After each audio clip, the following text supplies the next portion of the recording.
a esta cita académica. En el día de hoy es nuestro, quien va a hacer una presentación de estructurarla de una manera dinámica y didáctica y básicamente terapéutica en relación a la hiponatremia. Entonces, bienvenido.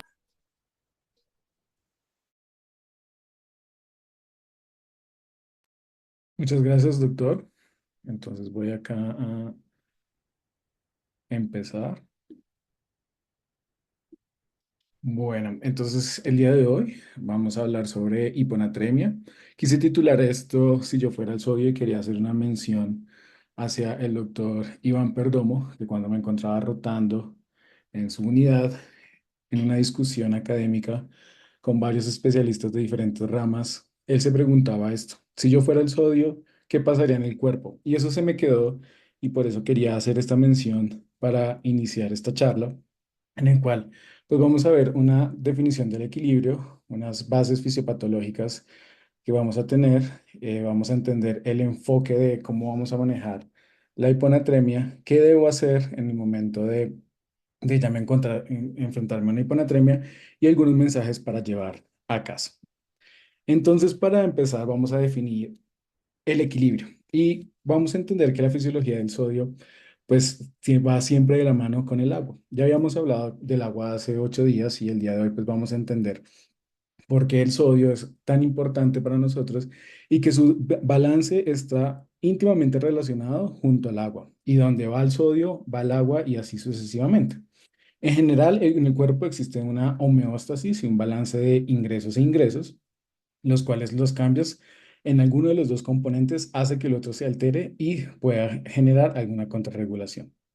El sodio es el catión más abundante del organismo y pues recordemos lo que es: por cada gramo de cloruro de sodio equivalemos a 400 miligramos de sodio y eso a su vez es a 17 mil equivalentes de sodio, lo cual es, todo esto lo estamos hablando porque son importantes para nuestras preparaciones de mezclas y cálculos como intensivistas que vamos a hacer presentes en esta charla.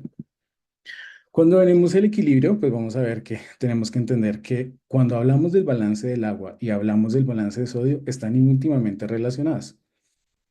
¿Quién va a hacer? Pues una regulación del volumen cuando hablamos del balance del agua, en el cual, ¿qué se está detectando en ese momento? Es un volumen circulante efectivo, en el cual pues vamos a ver que es aquel volumen que se encuentra dentro del sistema cardiovascular que nos está generando presiones y nos está generando algún efecto hemodinámico.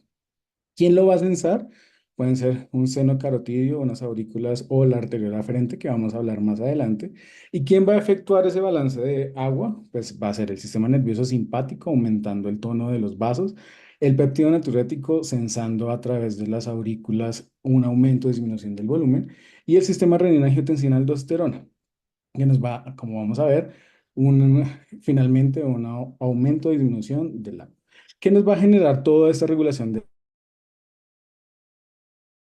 agua? Pues con su contraparte, una excreción de sodio a través de estos mecanismos efectores. Por el contrario, grande, cuando hablamos de grande con el balance de sodio, tenemos que hablar de la osmorregulación, en el cual la osmolaridad plasmática es la que se va a censar gracias a unos osmoreceptores hipotalámicos, y quien lo va a efectuar es la hormona antidiurética a través de mecanismos como es la SED para aumentar el volumen o la excreción del agua para poderlo regular. Esto a grandes rasgos y es lo como el abrebocas que tenemos que entender para definir el equilibrio. ¿Qué también tenemos que tener en cuenta para el momento de definir qué es qué necesitamos entender antes de empezar a hablar de hiponatremia? ¿Qué es el agua corporal total? En el cual el porcentaje del peso es el porcentaje del peso corporal que es agua, pues dependiendo de la edad. Recordemos que para nosotros, como intensivistas pediatras, tenemos que en diferentes edades y a diferencia del sexo y del sexo, vamos a tener un porcentaje de agua diferente. Recordemos que los niños recién nacidos y lactantes tienen entre el 70 y el 80% de agua corporal total, y cuando vamos creciendo vamos ganando aún más masa muscular y y diferentes componentes del tejido sólido, y va disminuyendo esa cantidad. Y también se va diferenciando en el momento de la adolescencia cuando va a ir hacia diferentes, según el sexo de nuestros pacientes. También tenemos que definir qué es la osmolaridad, ya que es la concentración de partículas disueltas dentro de un líquido, y este se va a medir en osmoles de soluto por litros de solución. Como importante, y tenemos la fórmula para la osmolaridad plasmática, que es dos veces la cantidad de sodio más la glucosa sobre 18 más el BUN sobre 2,8. Eso en cuanto a osmolaridad. Pero ¿qué tienen que tener en cuenta para la tonicidad? Que es otro término que tenemos que definir. Pues de esos osmoles, ¿cuáles son los osmoles efectivos? ¿Y qué es que sea un osmol efectivo? Es aquel que puede arrastrar agua y tiene la capacidad de retener agua a través de, de alguna fuerza. Estos osmoles que estaban en la fórmula anterior, vamos a simplificarlos en dos veces el sodio más la glucosa sobre 18. ¿Por qué no discriminamos en este momento el boom? Porque el boom puede difundirse a través de las membranas y por tanto no ejerce una fuerza efectiva de tonicidad y la tenemos que discriminar para nuestros cálculos a futuro. Acá importante entonces, como vemos como el sodio en ambas fórmulas hace gran parte de la cantidad en el momento de la fórmula y de la suma. Es decir, tenemos dos veces el sodio versus tenemos otros componentes que por el contrario se van a dividir. Entonces, la importancia de este catión para los diferentes cotransportadores que tenemos a nivel celular y de momentos de transmembrana y todas las bombas que hemos reconocido a través de energía, como la bomba 2 sodio y potasio, ATPase. Otra cosa que tenemos que definir es la deshidratación, que es una reducción en el agua corporal total sin reducción proporcional, en el cual no hay una reducción proporcional ni de sodio o potasio o algunos electrolitos, y pues esto finalmente va a elevar la osmolaridad sérica, es decir, es una pérdida solamente de agua, pero no de igual de electrolitos. Para seguir con las definiciones, vamos a encontrar también la ósmosis, que es el movimiento libre de agua a través de una membrana semipermeable, de la cual vamos a ir de una baja concentración a una alta concentración de solutos.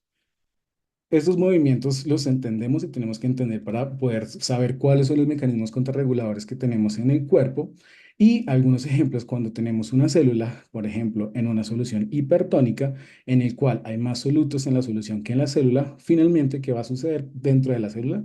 Que va a salir agua de esa célula. Cuando tenemos una solución isotónica, tenemos que hay cantidades iguales de solución tanto en la célula como en la solución, pues el agua puede difundir de un lado a otro sin ningún problema.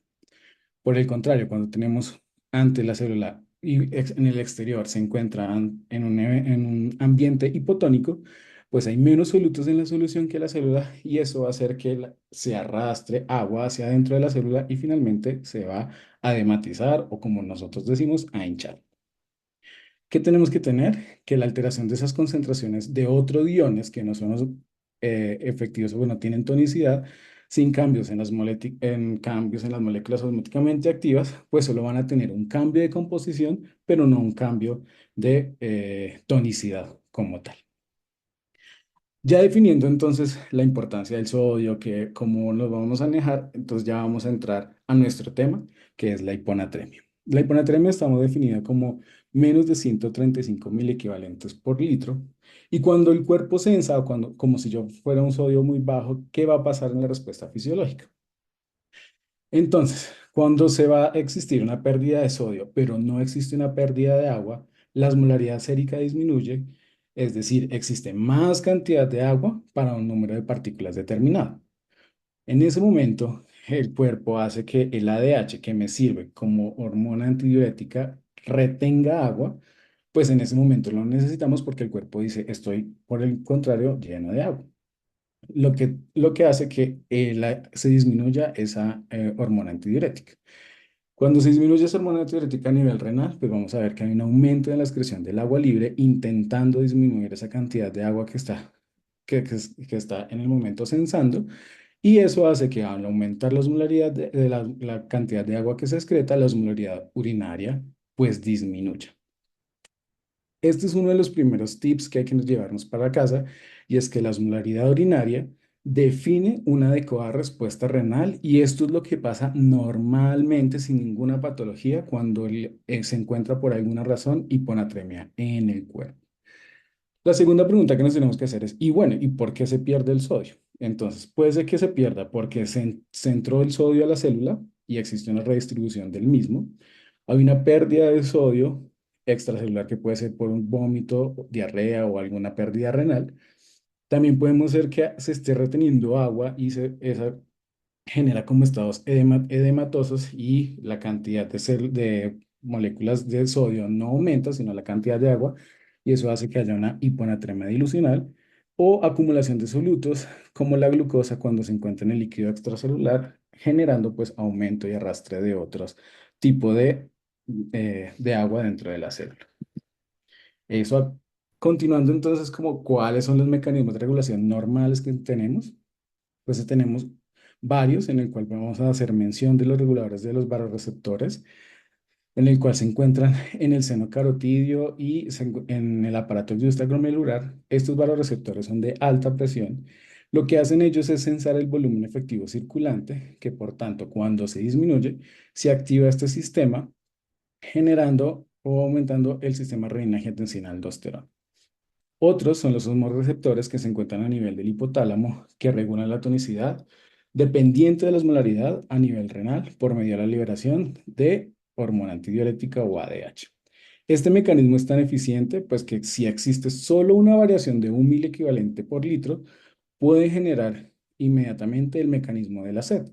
Es decir, que puede tanto inhibir o disminuir solo con el aumento de la disminución de un equivalente por litro. Y tenemos también el del péptido natriurético auricular, que es un mecanismo de baja presión que se activa con el exceso del volumen. Su función fundamental es disminuir la producción de renina antagonizando la natriuresis, aumentando la tasa de filtración glomerular y aumentando la eliminación de agua. Todos estos mecanismos van a converger a un gran controlador tanto de la tonicidad como del volumen, que es el riñón.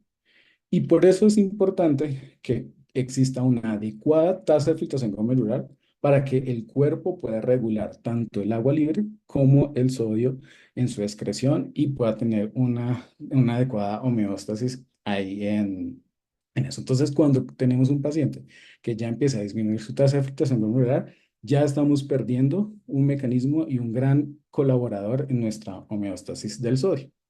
Vamos a hablar un poco más a fondo de estos sistemas fisiológicos, en el cual pues tenemos el sistema de renina-angiotensina-aldosterona, que se va a activar cuando el volumen efectivo disminuye, en el cual es sensado por los riñones en el aparato extraglomerular, liberando en sí la enzima de la renina a nivel sanguíneo.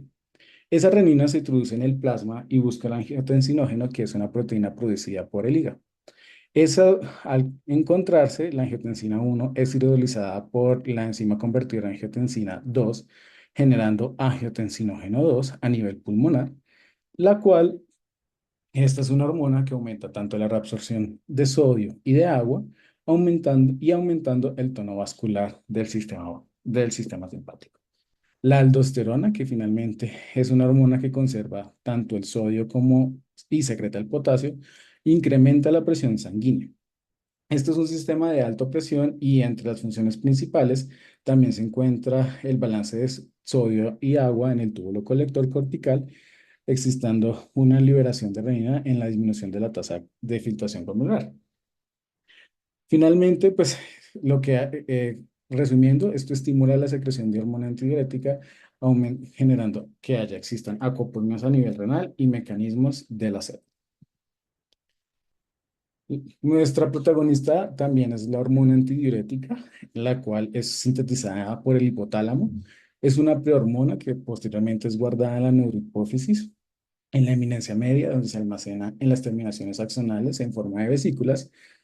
Una vez allí almacenada y ante un estímulo de aumento de la osmolaridad o un censo de hipovolemia, se libera de forma exponencial, liberándose en grandes cantidades, más o menos cuando existe una pérdida del 20% del volumen efectivo circulante. Se han hecho estudios en el cual se observan que entre más cantidad de pérdida de volumen circulante efectivo, la secreción de esta hormona antidiurética aumenta exponencialmente dependiendo del porcentaje aumentado de estas pérdidas.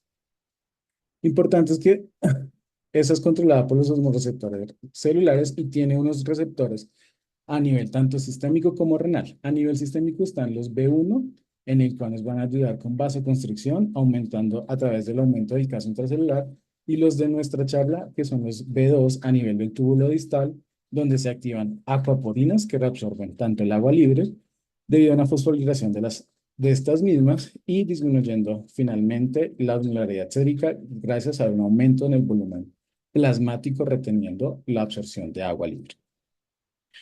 Otros estímulos, y acá es importante porque una de las patologías ha cambiado de nombre, es que no, no solamente los estímulos por osmorreceptores están evidenciando estimulación en la secreción de ADH. Existen otros que no tienen que ver con este mecanismo, sino que, por ejemplo, el dolor, la hipoxemia, la cirrosis, los pacientes con falla cardíaca, la insuficiencia adrenal, medicamentos, antineoplásicos, un montón de otros estímulos que pueden generar secreción de ADH, lo que puede convertir el mismo mecanismo posteriormente de acuaporinas y reabsorción de agua.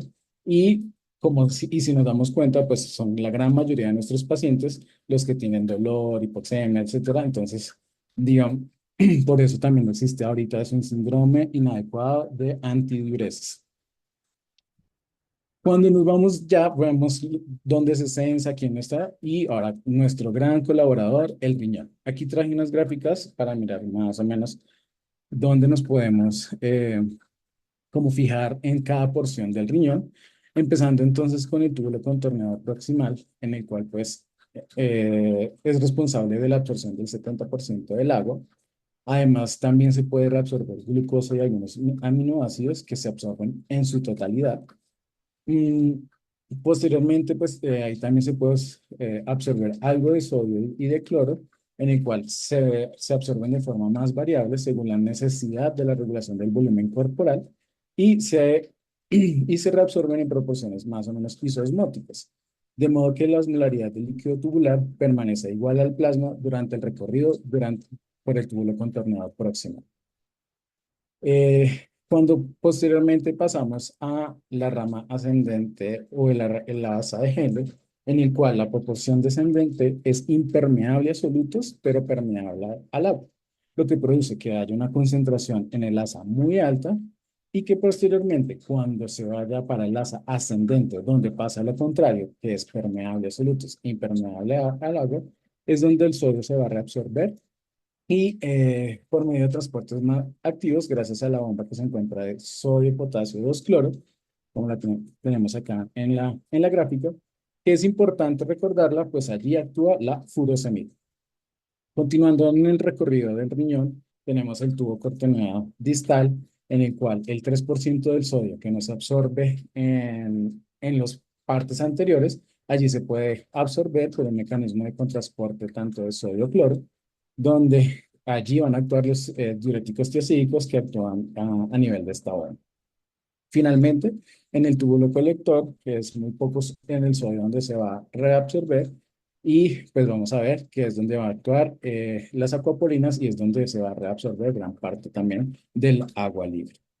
Hay que hacer una mención del mecanismo contracorriente de estos mecanismos renales, en el cual vemos otra vez el ANSA de Henle, en el cual enlaza ascendente es impermeable al agua y existen unas aquaporinas también, no solamente a nivel del túbulo colector distal, sino también en el asa de Henle, en el cual tenemos un intersticio que gana solutos y gracias a ecotransportadores que ya habíamos descrito, la acumulación y de acumulación de urea en la médula interna hace que se condicione un ambiente, como vemos acá, eh, lleno, osmóticamente activo y con mucha concentración. Entonces, si vemos aquí en este dibujo, vemos que va a estar liberando agua y se va concentrando la osmolaridad dentro de la luz del asa y posteriormente cuando se necesita reabsorber en el asa ascendente el sodio, va perdiendo esa osmolaridad dentro luminal del asa de Henle y va llegando hacia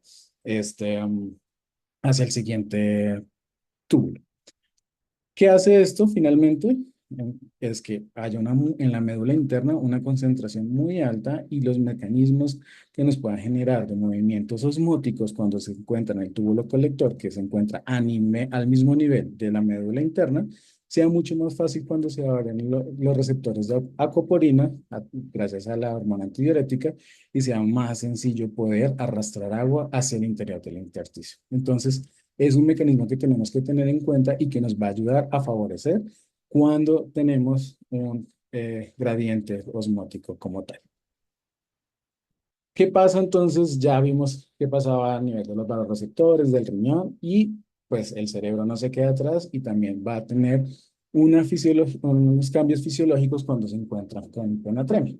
Cuando se está disminuyendo el sodio en el vaso sanguíneo, pues hace que una osmolaridad sérica se encuentre disminuida y genera una generación, un gradiente osmótico que resulta en el movimiento de agua hacia las células.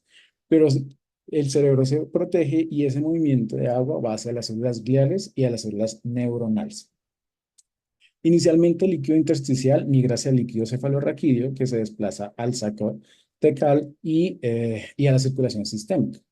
La hipotonicidad se maneja rápidamente previendo la hinchazón celular a través de la excreción de moléculas osmóticamente activas como son el sodio, el potasio y el cloruro.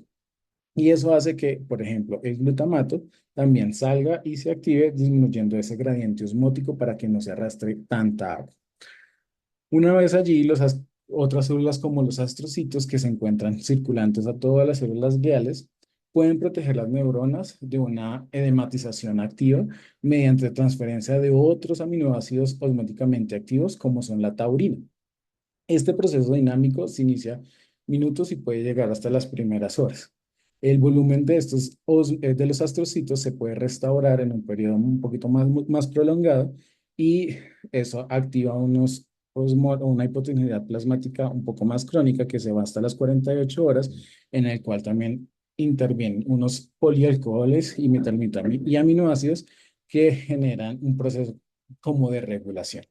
Es importante recordar estas horas, que son las 48 horas que se hace este mecanismo, en el cual nos va a definir una hiponatremia aguda o crónica y en los cuales da importancia clínica si entendemos que antes de que suceda esto, el sodio se puede corregir sin necesidad de que haya alguna parte patológica como la desmineralización. Ya vimos entonces la fisiología, ahora vamos a ver qué es lo que vamos a observar o cuál es el enfoque que tenemos que tener. Entonces, cuando nos encontramos a la hiponatremia y entendemos la fisiología, tenemos que saber, bueno, si yo fuera el sodio, ¿dónde estoy? ¿Qué está pasando conmigo? Entonces, puede ser que haya una hiponatremia ficticia que puede ser en el momento hipertónica, en el cual existen otros osmoles tónicamente o que nos hacen una fuerza de tonicidad que nos pueden arrastrar agua hacia el exterior y nos pueden hacer una hiponatremia dilucional. En el caso de eso, por ejemplo, la hiperglucemia, en el cual falta la insulina, lo cual hay una generación de la salud del agua celular de espacio extravascular y nos va a generar una dilatación. ¿Cómo lo podemos distinguir? Ahorita vamos a ver qué es que se encuentra una hiponatremia cuando hacemos nuestra fórmula de tonicidad efectiva, que es 2 veces el sodio sobre glucosa sobre 18, cuando le hacemos la glucosa en estados de hiperglucemia, pues vamos a entender que nos va a dar hipertónica y vamos a decir, no es el sodio el que falta, sino que hay mucha agua que me está diluyendo el sodio. Y otra importante es la pseudohiponatremia, en el cual, pues, en los libros y en donde uno empieza a leer, dice como error de laboratorio en cuanto a que el sodio se mide en la fase sólida y una fase líquida. Entonces, cuando hay un aumento de esa fase sólida, cuando llevamos la muestra hacia las máquinas de laboratorio y hay una disminución de la fase líquida, falsamente una disminución de ese sodio y eso nos puede, digamos que, generar una hiponatremia euvolémica o una hiperventilamiento con una tonicidad normal. Como dato importante es que, por ejemplo, para lo que sean lípidos, como los triglicéridos, necesitamos un conteo alrededor de 1000 miligramos sobre decilitros de triglicéridos para que cause este efecto y lo tengamos en cuenta en el del laboratorio. Entonces, si no soy yo el que me estoy perdiendo, puede ser que o aumento algo más, que me está generando una fase sólida más aumentada o más líquido dentro de mi espacio vascular efectivo. Pero si estoy entendiendo que ese sodio sí es el que me está cortando y es el que está disminuido, tenemos que enfocarlo como, bueno, hay una ¿y cómo está esa dilución en la orina? Y si está conservado, porque el riñón, recordemos que es como nuestro aliado a ver si está conservando lo que tiene o haciendo la contrarregulación. Entonces, cuando se encuentra la dilución urinaria conservada, podemos ver que puede ser una ingesta aumentada de agua, en el cual habrá más o menos unos 18 litros, en el cual la osmolalidad urinaria, recordemos que la osmolalidad urinaria mínima es de 60 miliosmoles, y posterior a eso, pues vemos que eh, luego de eso el umbral no se puede disminuir, entonces empieza a retener mucha más agua, no va a poder cambiar esa osmolaridad urinaria y lo vemos sobre todo en trastornos de polidipsia relacionados con trastornos psiquiátricos en el cual, o algunas dietas en el cual toman más líquidos que solutos, que pues en inglés se llaman como toast and tea, que son personas que solo toman agua y tostadas para poder adelgazar y eso hace que retenga más líquido que solutos por el bajo consumo de solutos. Pero cuando la dilución está alterada y el sistema de antidiuresis está conservada, pues tenemos que ver que puede existir es una disfunción renal. Eso hace que exista un síndrome renal perdedor de sal por múltiples etiologías, ya que va a haber una alteración en el momento de excretar el agua libre y la está conservando. O también en pacientes muy pequeños o en pacientes que tengan alguna alteración genética, cuando se encuentran con tiacidas, pueden generar esta dilución alterada y generar la hiponatremia. Por eso es también importante generar una buena historia clínica, sobre todo en pacientes crónicos que pueden llegar a tener algunos de estos medicamentos que nos puedan alterar la dilución. Cuando tenemos tanto la dilución alterada y el sistema de ADH alterado, podemos ver que pueden ser por varias razones. Uno, que haya un bajo volumen efectivo circulante en el cual haya una liberación de ADH, por ejemplo, cuando se sensa por hipovolemia. También se pueden existir en ejemplos en falla cardíaca porque se vuelven congestivos. O existen endocrinopatías como insuficiencia adrenal o hipotiroidismo, o eso tiene alterado el osmostato y va a generar por algún tumor o algún problema en los vasoreceptores, o nos enfrentamos a el síndrome de inadecuada antidiuresis, que puede ser por múltiples etiologías y eso da para otra charla completamente mucho más grande. Entonces, digamos que esto es en grande lo que pasa dentro del cuerpo. Pero entonces, ¿qué es lo que debo hacer cuando me encuentro ante un paciente que se encuentra con hiponatremia? Entonces, yo lo tengo que clasificar para poder darle manejo y hacer un seguimiento. Existen varias clasificaciones, pero cuando las clasifico es porque voy a actuar o voy a hacer algo. Entonces, yo la puedo clasificar según su severidad, su antigüedad y sus síntomas. De acuerdo a su severidad, yo puedo hacer de leve, moderado, severa, dependiendo de la cantidad de sodio que tengamos.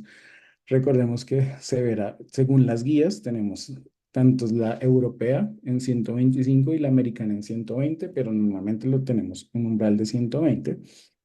Según la antigüedad, lo que yo les decía, esto es debido a el mecanismo cerebral de hipotensividad que tenemos en 48 horas para poderla definir entre aguda y crónica.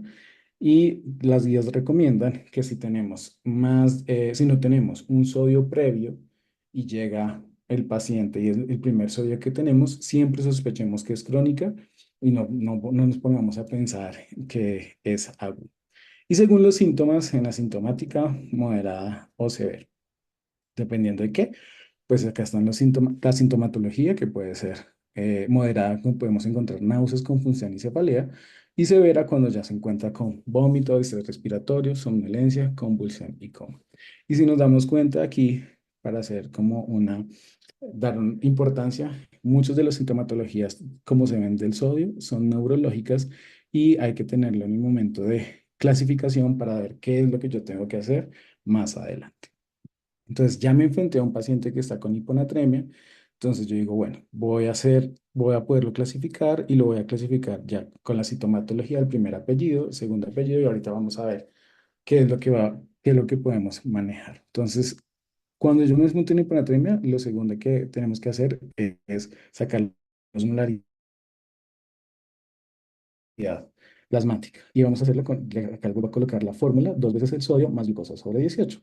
Recordemos también que tenemos que corregir ese sodio antes de hacer esa fórmula, y es una recomendación, en el cual, partiendo que lo normal de niveles de glucemia en sangre son 100 miligramos por decilitro, cada vez que esté por encima 100 veces de esto, vamos a adicionarle 2,4 o 1,6, dependiendo de según veamos las guías.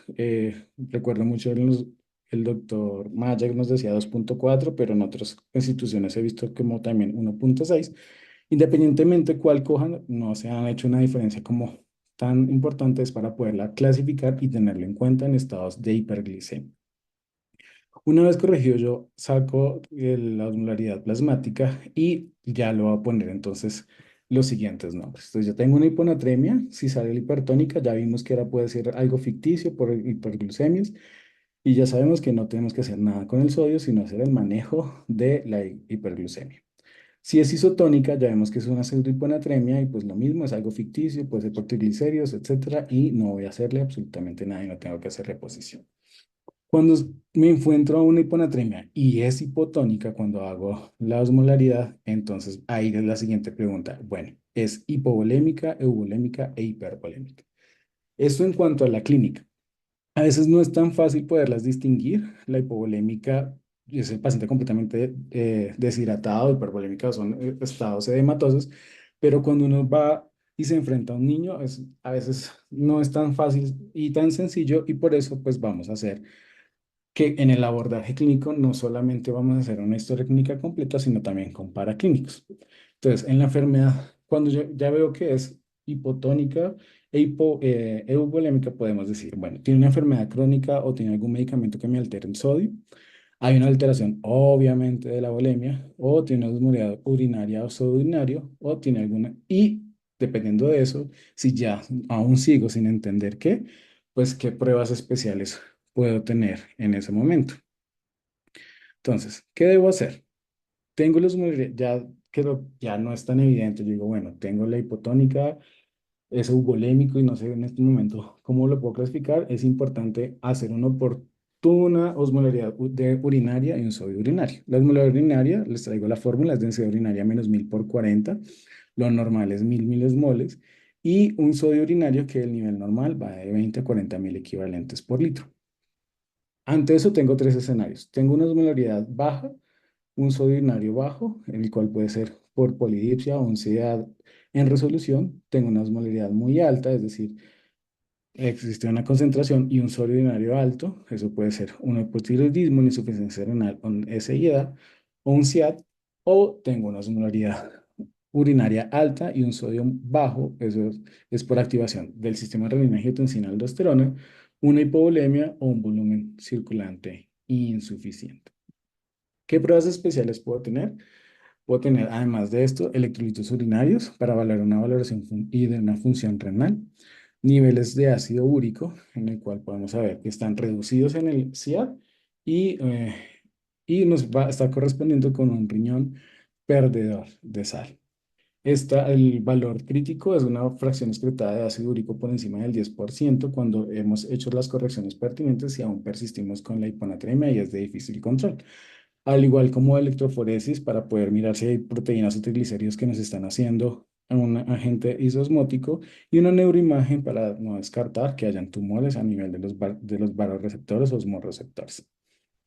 Rápidamente, pues, ¿qué vamos a hacer en el tratamiento? Las generalidades, pues no todas requieren un manejo, ya nos dimos cuenta, no todas, cada vez que tenemos hiponatremia, ir a ponerle una solución hipertónica, no, hay que pararse y sentar cabeza para decir esto, clasificarle y decir, bueno, esto sí necesita o no necesita, evitar siempre la sobrecorrección, ojo con la fórmula que ya vamos a ver, y cuáles necesitan una hospitalización en cuidado intensivo, esa que es aguda, que tiene síntomas y es que es severa. Acá le traigo unas diferenciaciones que tengan tanto la guía europea como la americana cuando tenemos o nos enfrentamos a un paciente que tiene una hiponatremia severa, menos de 120 y una sintomatología importante, en el cual a ellos les interesa la americana, bolos de 3 cc por kilo de solución salina al 3% cada 10 minutos, con el objetivo de subir de 4 a 6 mil equivalentes en 6 horas y no dejan una infusión posterior, pues ellos en sus estudios han dicho que dejarle una infusión posterior puede aumentar las disnatremias y no una mejoría clínica. En cambio, en la europea dice que hay bolos de 5 cc por kilo en solución salina hipertónica cada 20 minutos, subirá hasta 5.000 equivalentes y si hay una mejoría, ya no se pasan bolos y se deja una infusión para continuar para la meta hasta 125 o 130. Si no se logra esa mejoría y el paciente persiste con síntomas, continuar con bolos hasta que encontremos un sodio sobre 130.000 equivalentes litro.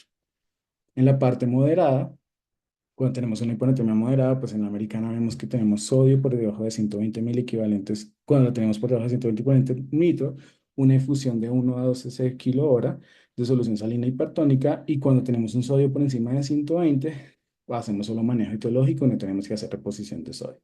En cambio, en la europea, ellos recomiendan un bolo de 3 cc kilo por solución salina al 3% en una dosis única. Se deja una infusión para continuar la meta por encima de 130 y hacer manejos etiológicos.